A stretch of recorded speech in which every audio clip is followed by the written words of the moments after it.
Hello, this is Lania Knight, and I'm here today talking to Adam Vines. He teaches creative writing at University of Alabama, Birmingham. Hello, Adam. Hey, how are you? I'm good. Wonderful to be here. It's great to talk to you. So we're going to talk a little bit about creative writing. This is a module where students have to do research for their creative writing. It can't just be writing about what you know on this one. You have to actually write about something you don't know much about. So I have some questions for you. Um, and the first one is, could you talk about ekphrastic writing? What is ekphrastic writing? Sure. Ekphrastic writing is writing about visual art. It could also be writing about architecture. And seems in the past, few decades, poets, writers have broadened that to also be poems that are informed by perhaps music even. Um, just some kind of outside source, some kind of foundational model that we look at instead of, like you said earlier, staring into our navels, which is, we've got to be careful of staring into our navels in writing.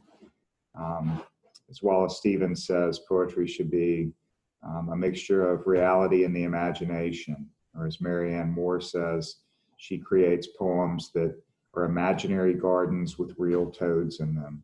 As long as we're plausible, like in any kind of good writing, we trick our readers sometimes into thinking that we know perhaps more than we do.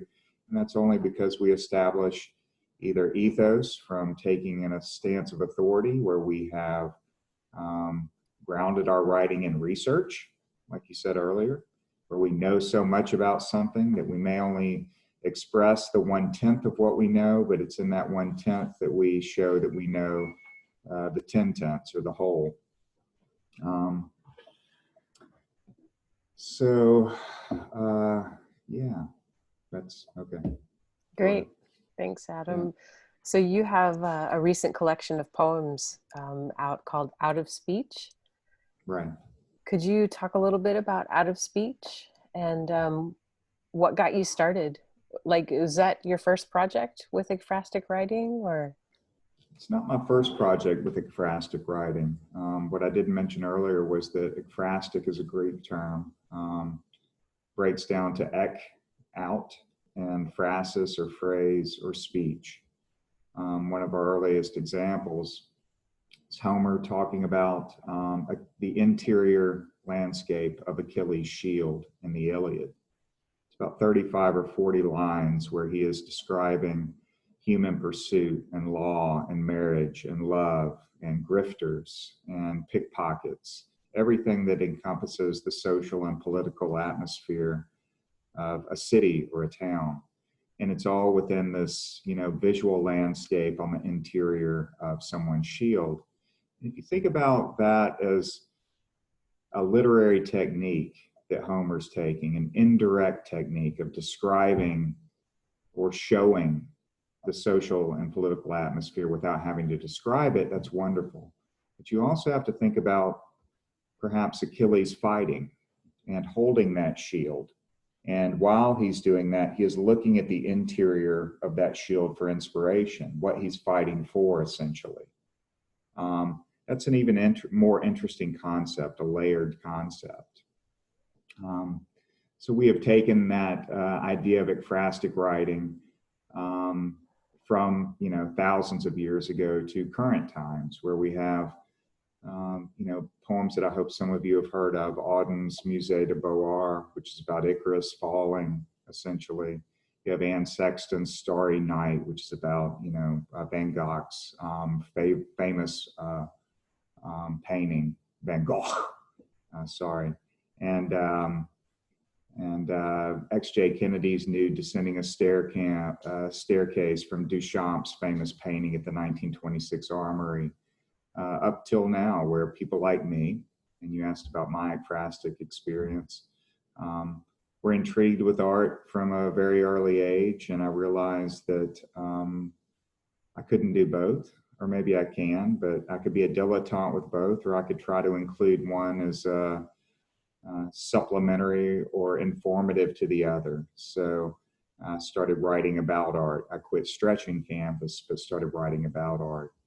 And early on in my writing career, which wasn't that long ago because I got started very late, um, I I decided that I would write about art, but I was writing about art from picture books, coffee table books, and from what I saw on the internet. I was fortunate enough to write some grants and be able to go across the country and abroad and go into museums and write about art. So in my first couple of collections, I have a few ekphrastic poems, but I feel like they're inadequate to the experience. And it wasn't until I was able to really step into museums and stretch the frame around the physical edifice and the people there and the experience, because it's not just about the art, it's about the viewers, the audience's experience with that art. And started thinking in those terms that I really believe that Ekphrastic started taking unconventional approaches that I was really surprised by, and I hope that my readers are surprised by.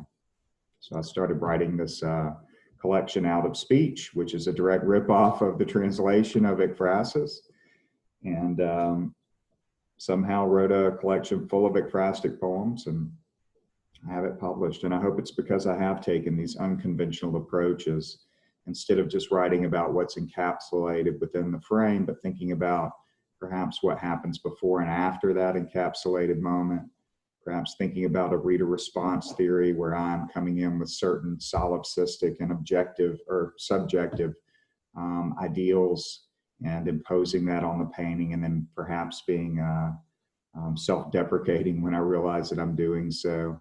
I'm hoping that they're honest in their approach, but at the same time, maybe open up the speaker to the reader in ways that I couldn't do autobiographically before. Right. Yeah, I'm really struck at what you're saying about, going to museums and looking at art and writing about it. That's something that's really difficult, if not impossible, to do at the moment for a lot of people. Yeah. Um, yeah, it's really powerful. You know what I'm doing too? We have a new exhibit up at UAB at the AVA gallery, which is our university gallery. And we have approved that 10 people can go in at a time, socially distanced with masks on, and they will take their own tour. And I'm going to go on with some students with this great exhibit that we have up that's on the commodification of food. And we're going to talk about that. They're going to write about that. And then in a couple of months, we're going to have an online response to the exhibit, which will be my students' drafts and poems they've written toward the exhibit. So I'm constantly trying to find ways to integrate the visual art and social commentary. Food plays such an important part in the way we see culture, the way that we shape our societies, the way that we look back at pop culture, also pop culture icons. Even, I mean, you look at the Campbell's soup cans. Warhol had a brilliant idea about how we can express these pop art icons and the commodification of food and how we relate to it. And this exhibit's doing a great job of that. So I wanted them to be included, even though, like you said, students can't really go to galleries. We found a way to bring in a few at a time and make sure that we're going to be as safe as we can be.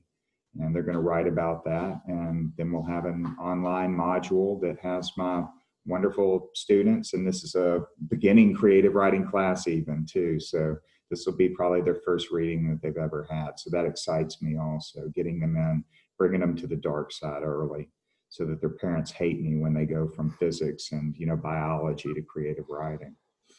Nice. I love that. Recruitment. Recruitment, yes. That's great. All right.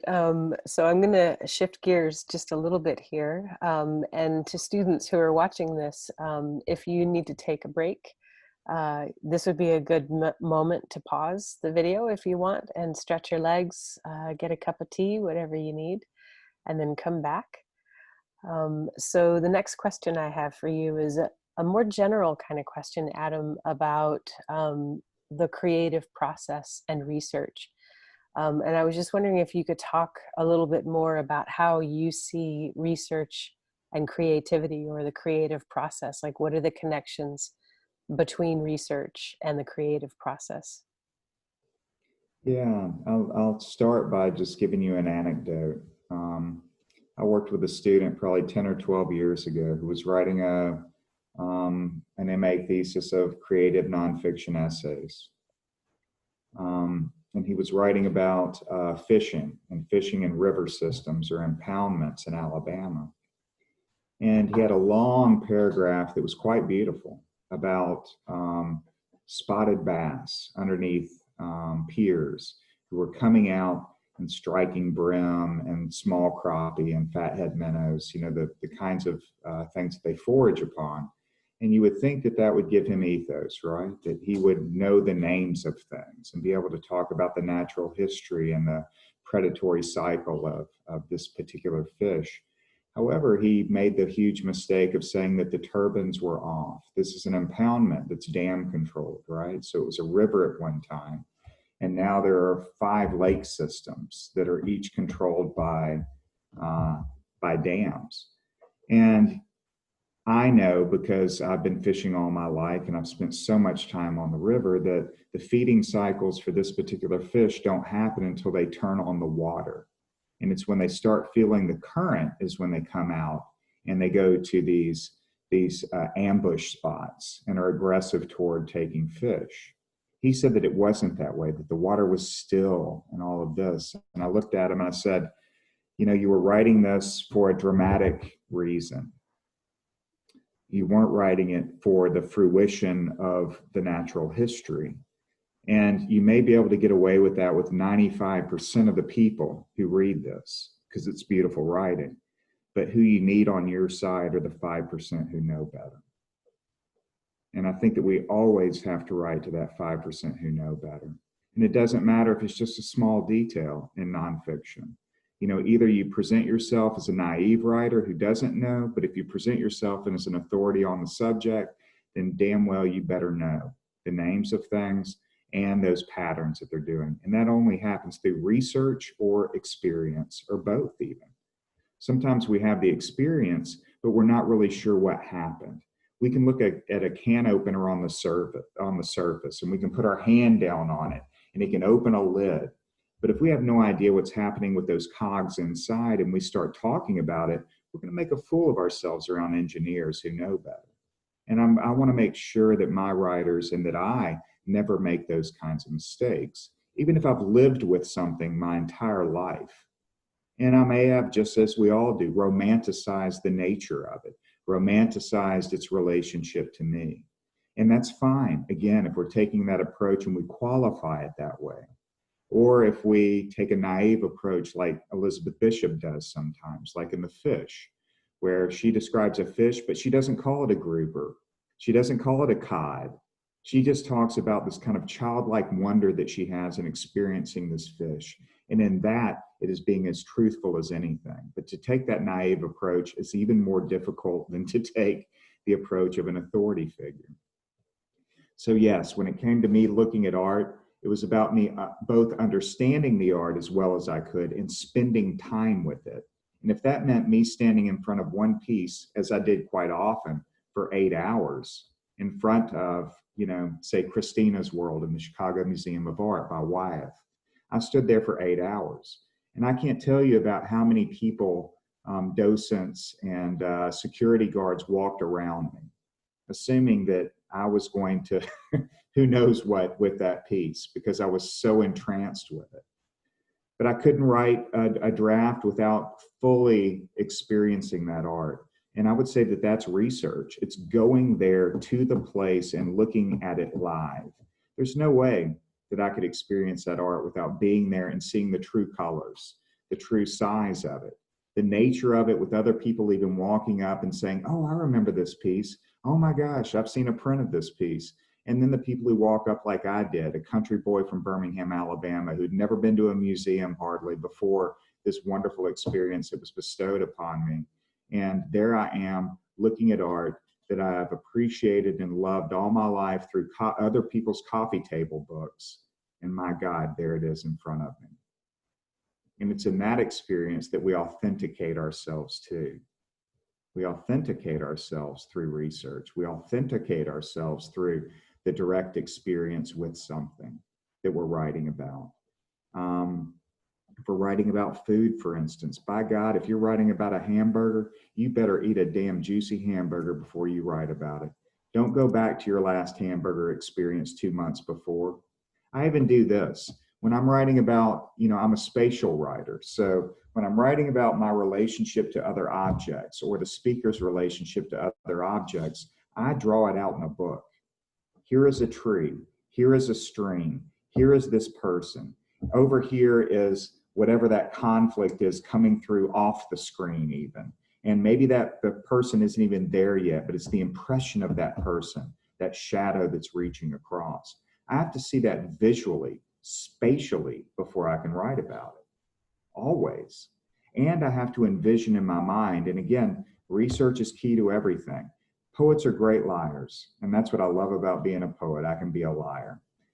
Creative nonfiction, no, we try to keep the spirit of what we can, but we also recognize that we are not video cameras, right? And we are not true recorders, but we try our best to capture the spirit of what that experience was and try to locate it in something that seems as authentic as possible for that particular context.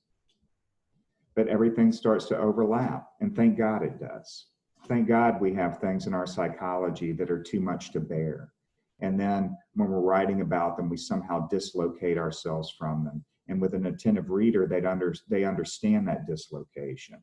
And then the tension and the conflict become manifest because of our dislocation that we don't even understand.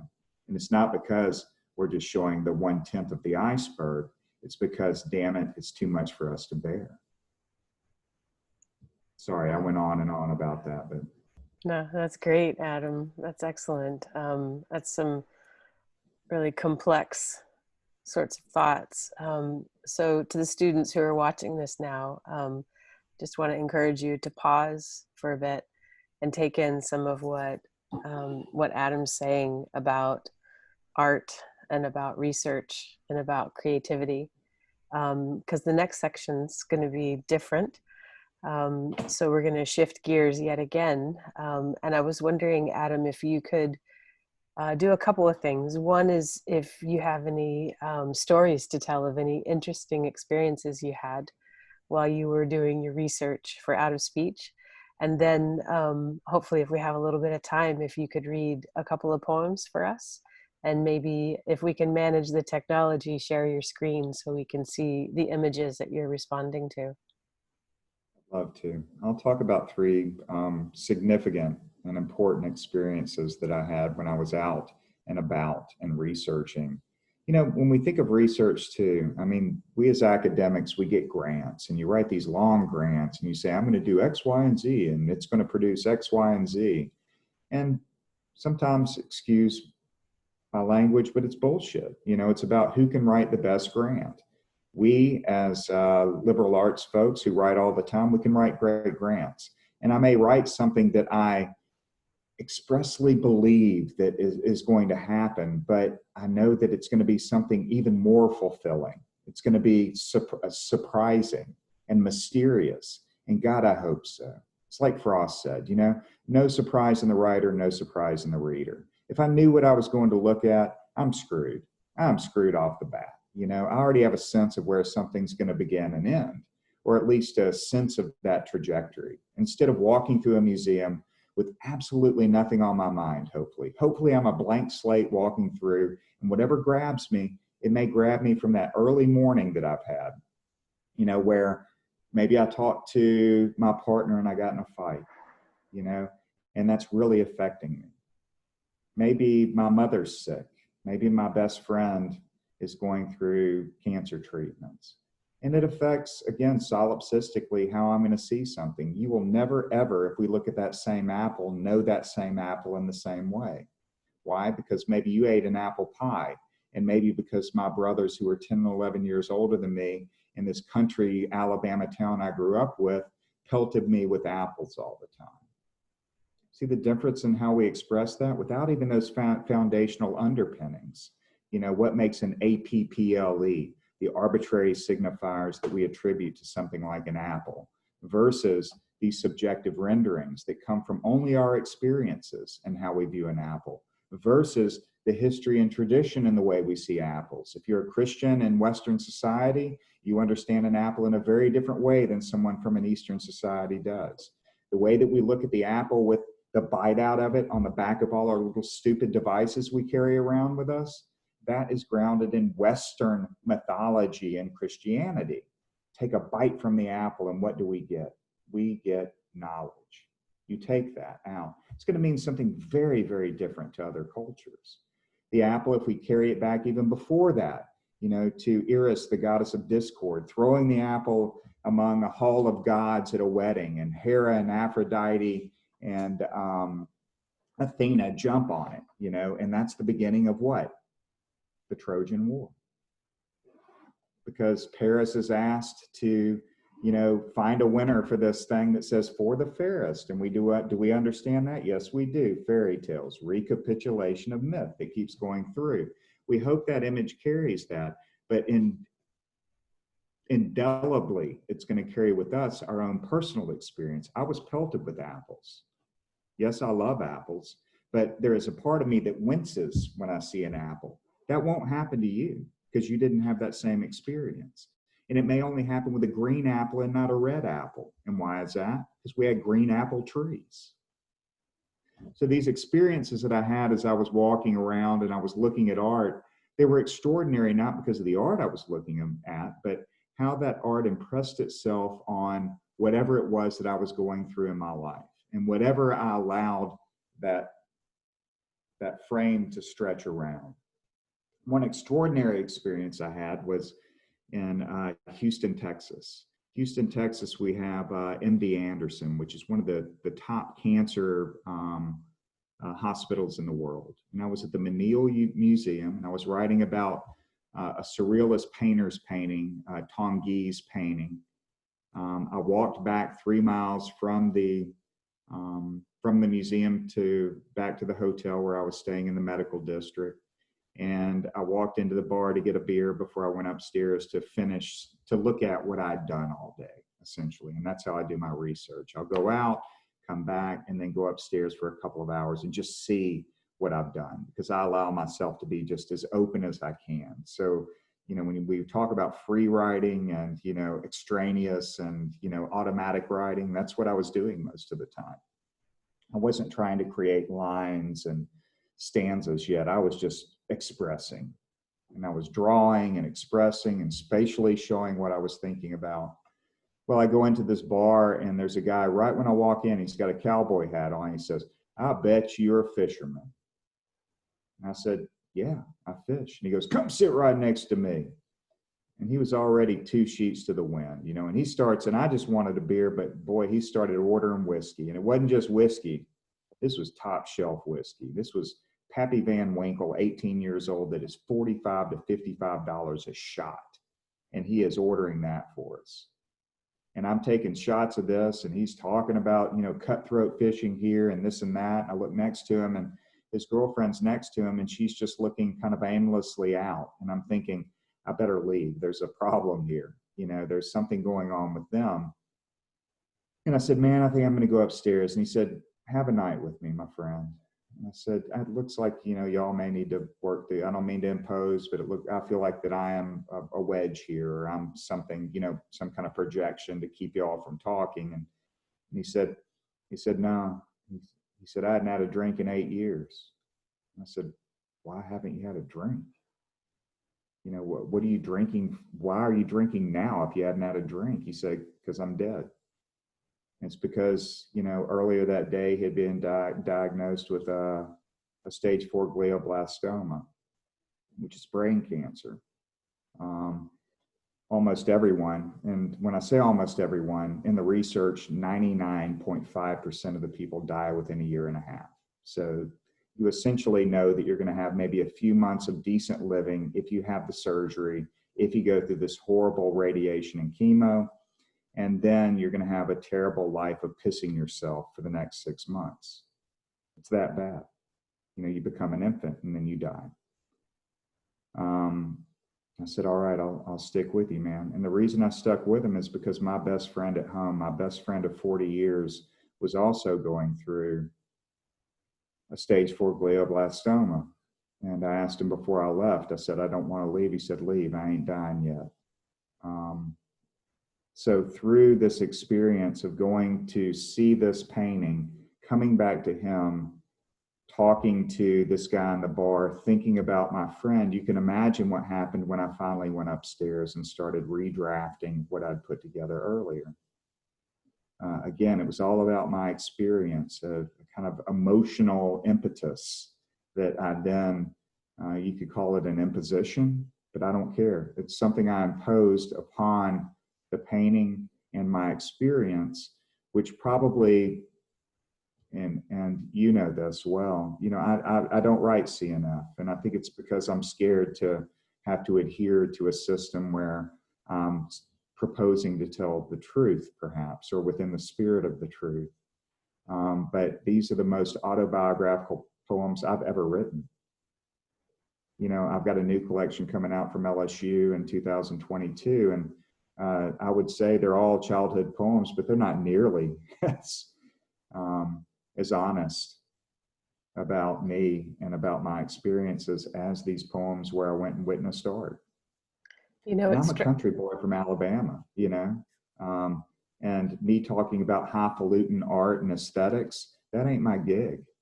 My gig's digging holes and putting out trot lines for catfish. You know, that's what I do well. That's my experience. But it's through that and meeting this guy that I was opened up to something even. And again, as I said with Frost, no surprise in the writer, no surprise in the reader. I was surprised in what I was able to access through this experience, coupled with looking at this painting that struck me and caused me to stand in front of it like an old dog and not pee or eat for 6 hours.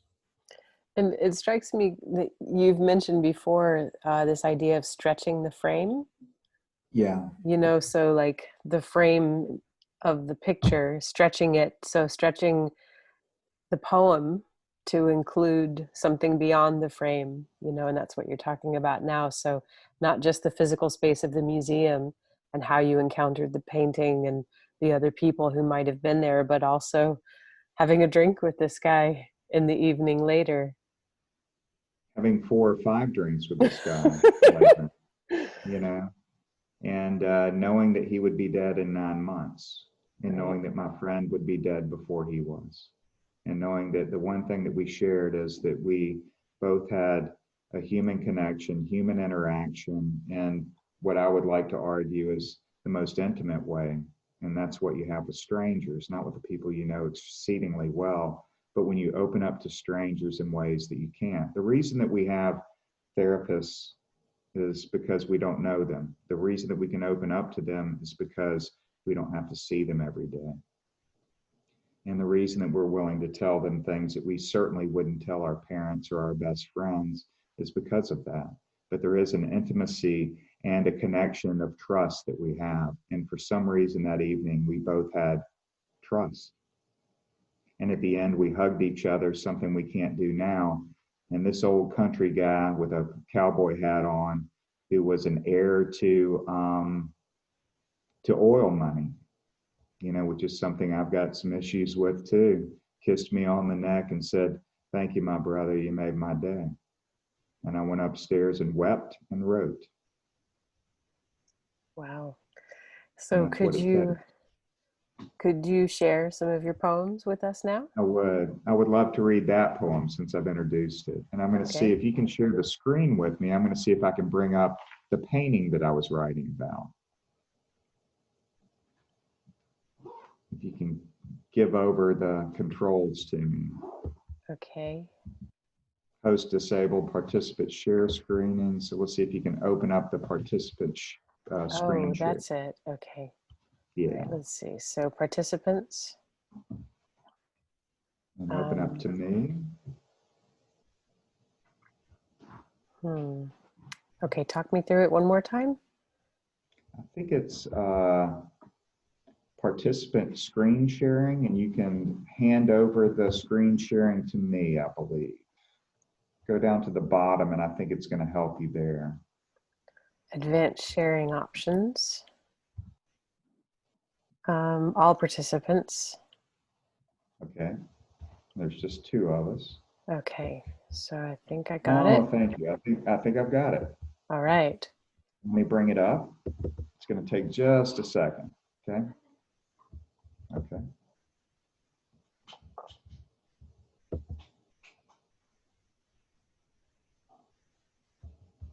All right. I'm getting there. Y'all just give me a few seconds. Great time to pause the video if you need to. Sure. Unlike me, who makes mistakes when I don't know what Zoom's doing. Let's see, share screen, anyone with link. Okay. Oh, here it goes. Oh, good. Okay. I've got a number of paintings here. That's a Kandinsky painting. We'll see how much time we have. That's a Okay. Bonnard painting that I wrote with my daughter when we were in France together. So what I'm seeing on my side is, oh, here it goes. Now I see I'm seeing a Rocky. statue. Yeah, Rocky. Yeah, yeah. Okay, there we go. Can you see that? Uh-huh, it's a red painting. Yes. Mhm. That's the the Yves Tanguy painting, Les Vues. And this was the painting that influenced, or I was looking at before. And it's not just influence. I mean, we go look at art, and the problem is we think of ourselves as being in a palace of art, sometimes. I've never thought of myself as that, but going to a museum and looking at art, there's a certain,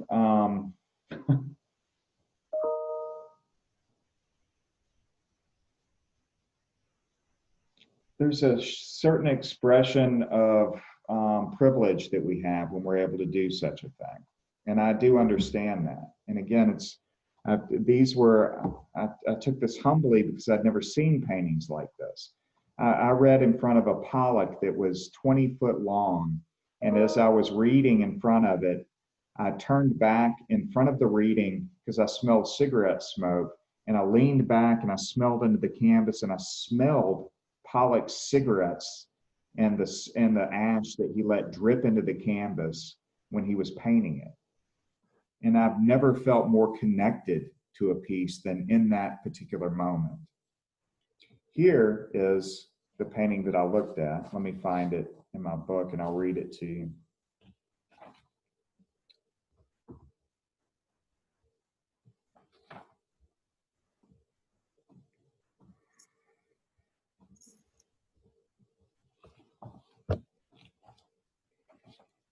All right, I want everyone to take a look at this figure above that's running almost fuzzily through. This is a surrealistic painting. Tanguy was in the same movement as Escher and Dali, but a lesser known surrealist. Here we have the reddish color that we have throughout, the rusty color, which is a hot or warm color. And we have what I would always argue is more of a desert scene that we're supposed to see instead of something that's aquafied or fecund. My view from here, from Yves Tanguy's Les Vues. Like a man running away from his tumor, legs fuzzy with speed, skull contorting to the cancer's protean form, a bicuspid plied from the roots, enamel gone, dentin starting to slouch like pudding. Stages 2, 3 lurking on the desert floor below him. Stage 4 suspended behind him like a vodka bottle barked with decades of wax. Like the cowboy last night at the hotel bar who had already drunk his way through the top shelf whiskey, who asked if I fished before I had slid halfway onto the bar stool. Like his unfettered cough of a confession that these were the first drinks he had knocked back in 8 years. Like the biopsy results he received earlier that day, the hospital bed and gown he refused, The surgery, radiation, chemo, lab rat shit he will not do. Like the 3 phone calls from MD Anderson, his ringtone set to the Jaws theme while he talked about native cutthroat, and his girlfriend sat motionless, her eyes full of agency at first, then dropped to the overwrought fried green tomatoes she wouldn't touch. Like my best friend and fishing buddy of 40 years in his last hour of gurgling, his final movements trying to wipe away his piss as if some primitive reflex awakened by dignity. Like a bass lumbering in deep water at his pond during winter, like his patience, twitching a jig all day in hope of one big bite. Like the glioblastoma the cowboy and my best friend shared, the food they could no longer taste, the splinters in their necks, the names of their children lost in pill bottles. Like the me I see now in lay view, the gray smudge, an outline of something that they can never catch up to, no matter how fast they run, no matter how long I wait for them. Wow, Adam, thank you.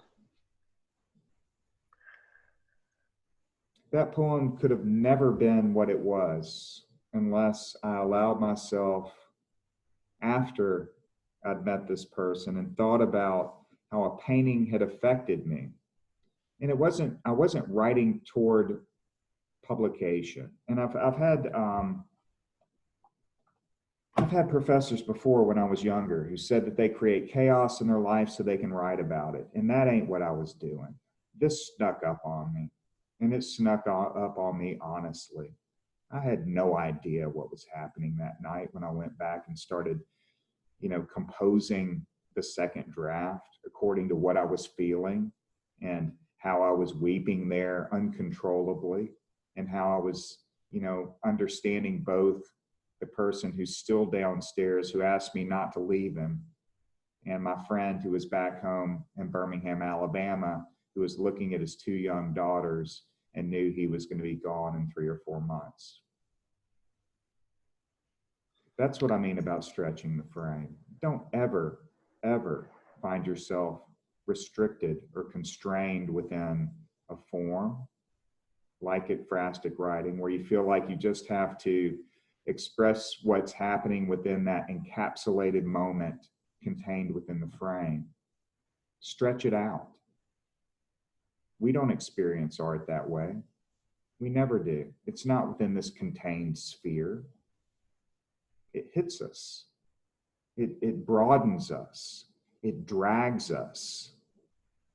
It creates these tether points on the outside of our bodies that we feel uncomfortable with. And we're grabbing at those tether points and those anchors to try to draw ourselves back in. And the only way we draw ourselves back in is to write about it. Right. This ain't writing as therapy, but this is writing as life. Right. The gritty detail. I think that might be all we have time for today. Maybe if we go back to, there we go. Hey. Yeah, that was just fantastic. During this period of time, this strange time that we're all going through, one of the things that I've noticed that I didn't even realize I had lost access to was conversation. So just having this conversation with you, and for the students who are watching, I hope you feel part of this conversation because you are part of this conversation, and that conversation you had, with that guy in that bar and being open to that sort of thing, being open to whatever influences you, conversations, art, pain, life, friends, going through struggles, your own struggles. I loved how the very last bit of that poem, you brought in the tiny mention of yourself, this like little blur that they'll never catch up with.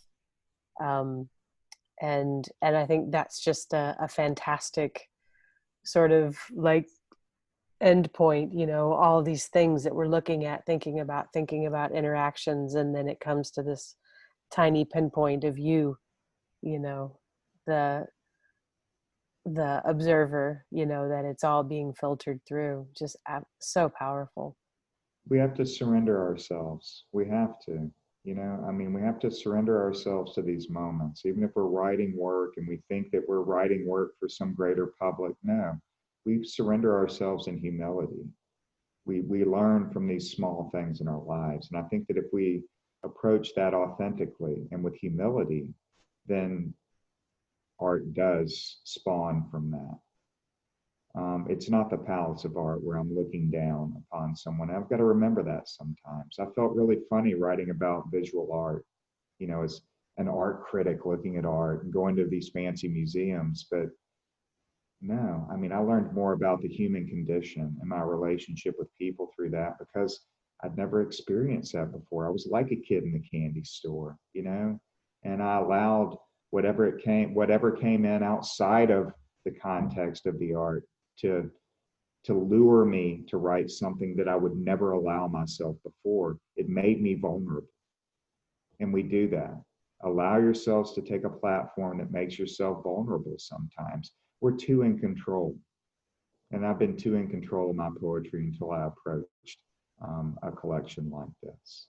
And I realized that. What a blessing that was. Wow, that's great. Thank you so much, Adam. Really, Thank you. really appreciate your time. And And I hope I get to come see your students, you know, when all this ends. I'm going to come back over I across the hope so. pond and see some folks and Uh-huh. play in the museum like I did last year. You know, I mean, we had a great time then, and I would have done it this year if not for what we had. So I'm Yeah, glad that we have this opportunity to do it right great. Great. Thanks so much, Adam. I'm going to say goodbye for now now. and Hey, stop recording. You take care, and thank you so much. Really appreciate it. And I'll talk to you you're soon. welcome. Bye bye. Bye bye, class.